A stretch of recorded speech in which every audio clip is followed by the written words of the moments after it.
We'll get into all of that and more. Orioles going for the sweep today against the Cards. Going with a opener there, Gordon Graceppo. He's 3-1, 3-13, et cetera, et cetera, et cetera. Was sent back to the minors in July. Fermin, he's at shortstop. Herrera's the DH. Walker right field. Burleson's at first. Baez left field. Jordan's at third. Arias, our friend. Second base, Church at center. Pajes is behind the plate. Before we get to the phones, what do you think of Weatherholt? Born in Baltimore, but raised in Pennsylvania. You know what? I'm a fan of his game. I actually really like the Cardinals core at the top of that lineup overall. Walker, Burleson, those guys are having great years. Walker, obviously, if you watch the All-Star festivities, he won the Home Run Derby. Sensational, but he's having a sensational year. But for Weatherholt, what he's done in his rookie year, I like his game. I like his actions. I think the Cardinals have something. I think that they were a little bit ahead of schedule before the last two series of where they thought they were going to be this year. But yeah, I like their core of what they have offensively. No doubt about that. And in real life, if Mason Wynn's healthy, which he's not, he got hurt right before the Orioles series, he's at short and Weatherholt's your second baseman. So is that combination in the middle is impressive, maybe as Gunny and Jackie. Well, for the Orioles. You know what I mean? When did this become a thing here? Well, we're beating this till it's a pile of dust. Oh, goodness This gracious. horse is dead and then some.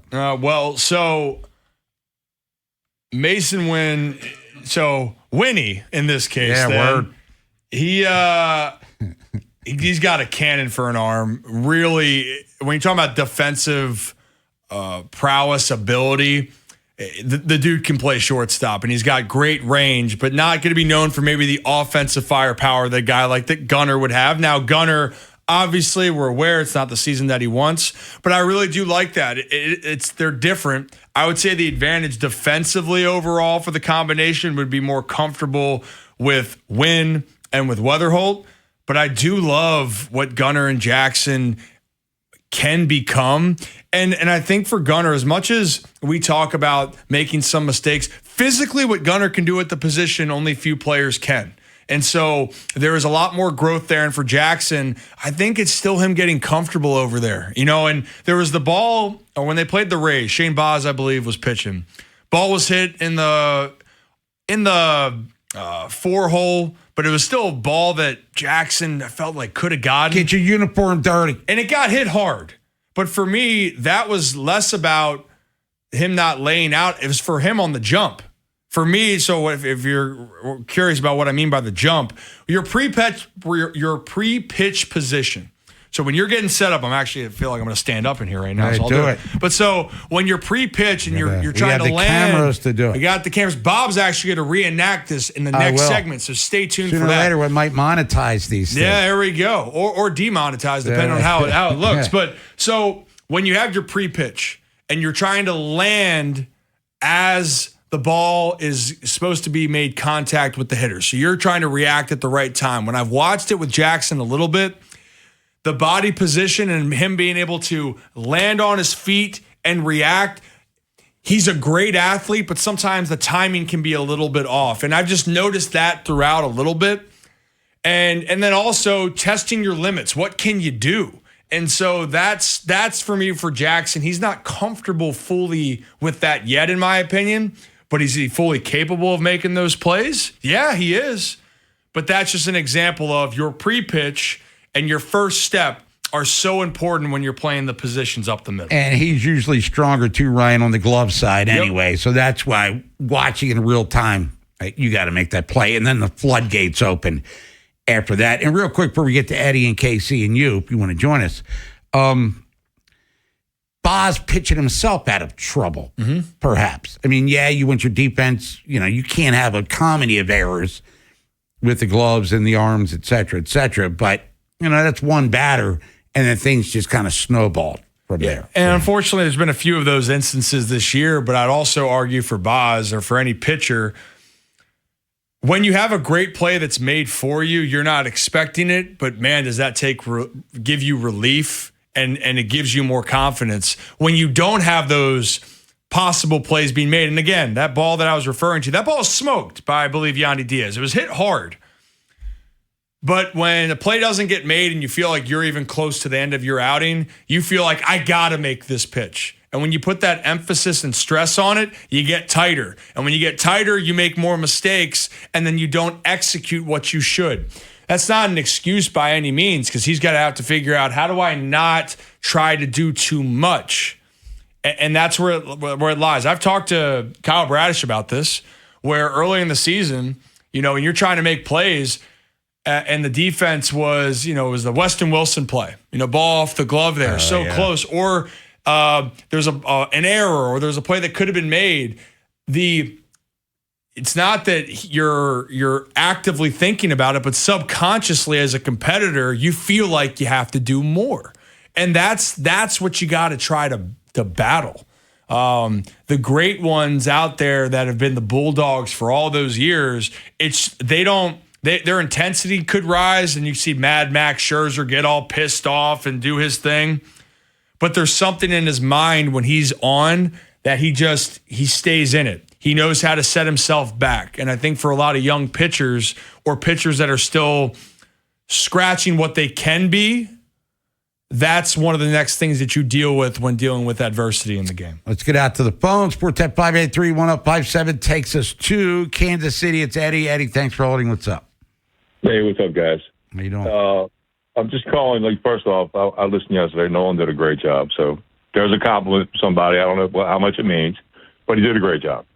I'm calling about Albie. I'm kind of piggybacking on all the things that were said all year, about not getting fired up about the home run, being, called foul, when Gunnar got thrown at, all the things that may have been handled different by somebody else. And I know it's his first year. And I think it was one of your first callers that talked about sitting Gunnar down, too much pressure, and give him a break. So what does Albie do? He puts him batting behind Alonso. So we get in a big game, our best hitter, they're going to put him on base. They're going to walk him. Because Gunnar, they're not afraid of Gunnar right now. If you ask Gunnar, is 20 home runs good for you? He'd probably tell you no. He should be at 30, 35 now. That's what we expect out of this guy. But my point is when Jackson Holiday didn't die for that ball. If he was on the Brewers, he'd have been taken off the field. Okay? So with all due respect to Mr. Ripken, which I respect him, I watched his dad, his grandfather, his brother, great players. I didn't play minor league ball, and I never played pro ball. I wasn't too bad at rubber ball, but we'll leave it up in the air. Wiffle ball, we were go ahead. Yeah. Proceed. But anyway, real quick, I'm sorry, man. Spring training's for figuring out what you can do. Minor leagues are figuring out. This is professional baseball. It's about winning. You got to dive for a ball. That should be no question in your mind, dive for a ball. Gunnar's got picked off a base. How many times? They've made base running mistakes. All that true. I get it. There's been plenty of injuries. But it comes down to, this is the first year for this manager. This is a honeymoon. Next year, if the same things happen, because, once some of the Raven players left, and then when Harbaugh left, the truth came out of how they really felt. So we're not hearing any of that now. We don't know what's going on. But putting Gunnar behind the hottest hitter in baseball, so if you got two men on in the first inning, they could just walk Alonso and pitch to Gunnar. I'm just not trusting Albie right now, and he better clean it up, because next year he won't be on the honeymoon trip. Thanks for taking my call. Thank you, Ed. And I think that honeymoon's already ended. Oh, yeah. For Craig Albernaz. He's been taking some smoke for the way he deals with the media, not to mention game feel and things of that nature. If you missed it earlier, Ryan, we had a caller. Yep. I believe it was Jonathan Nolan said that, just don't bench Gunnar in perpetuity. Just, sit one out. You know what I mean? Nobody's breaking Cal's record for consecutive games played. Sometimes you need that mental breather.